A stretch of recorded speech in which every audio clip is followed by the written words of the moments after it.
Today we're here with Mark Oliver, who just finished doing a Lord of the Rings online session with the lovely Gillian. And Gillian, you had some things that you really found very interesting about this session. Now that I've worked with several actors on this, there's a quality that you have in your voice. I've never heard anybody else have this quality in their voice, and I would love to know how you discovered it. I feel that life has given me unfair advantages, primarily because of the way that I was educated.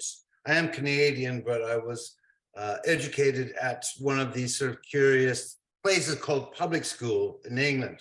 And I went to school with J.R.R. Tolkien's grandson, Simon, whose room was groaning with bronze hobbit statuettes and this sort of thing.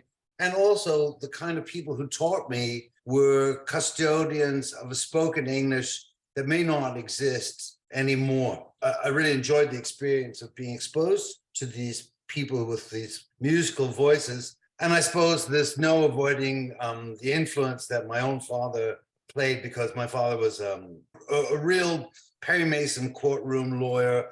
And so I think that the whole family really made their living off of the spoken word.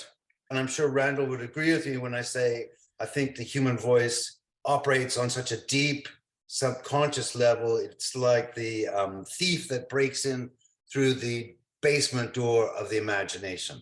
That is very interesting, your 2 degrees of separation from Tolkien. Anything more you can speak to about that? Well, I mean, the actual place where I was such a haunted place anyway. I mean, it was literally haunted. It sat on an ancient Roman road, the Appius Faucius. I would be playing rugby football with my teammates on a rainy afternoon, freezing to death. And someone would look down at the ground and go, "Oh, look at that." And someone would pick up, an ancient Roman coin that was there on the soccer pitch or whatever. Wow. So the woods and the surrounding areas were sunk deep in this pagan, a pagan mythology that had been there for a very, very long time. So it's very easy for me to transport myself to that environment. And I feel it's necessary to render these characters believably. I think very carefully about the story world of Tolkien, and also to hopefully sidestep the kind of typical kind of cliche approaches that one might take to the incarnation of those characters. Right. So where exactly are we talking about? It's called Downside. One of my good chums from school is actually, do you know the actor Jared Harris? I do.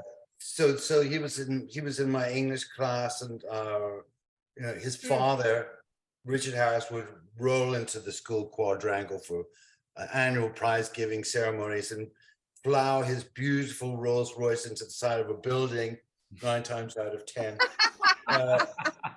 As I say, I feel like I've had an unfair advantage in terms of being able to summon up a visual image for the landscape in which all of these stories take place.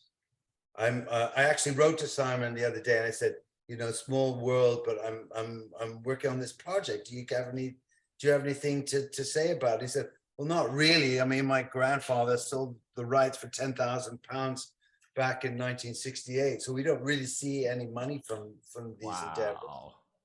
You must have done dozens of characters at this point. Yes, I think I'm getting to the point in my career where if fans accost me, they start off by saying, "Just so you know, you're the voice of my childhood," which fills me with dread. Wow. That's good and bad, right? Yeah, that's good and bad. It's good.